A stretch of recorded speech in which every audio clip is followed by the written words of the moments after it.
ভাগ্য, কত সুন্দর শব্দ এই ভাগ্য।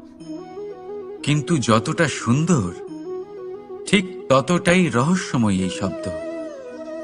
কখন কি হবে কেউ জানে না।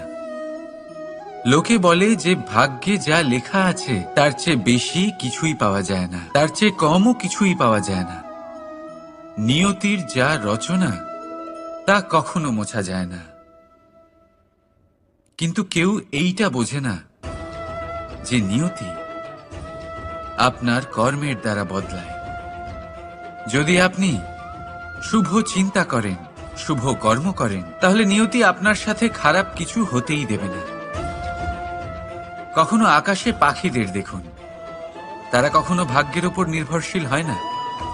যতই ঝড় আসুক, যতই তীব্র হাওয়া দিক, ঘুরতে থাকে, একটা জিনিস জড়ো করে নিজের সৌভাগ্য, নিজের বাসা নিজেই তৈরি করে।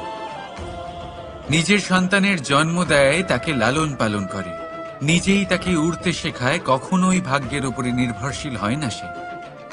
এই বিষয়টা আমাদেরও শিখতে হবে। তাই মনে রাখবেন, আপনার ভাগ্য নিয়তির লিখন নয়।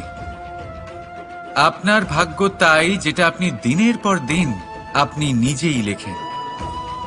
কিছু নিজে পরিশ্রম করে, কিছু নিজের ভাবনার জোরে। রাধা রাধা।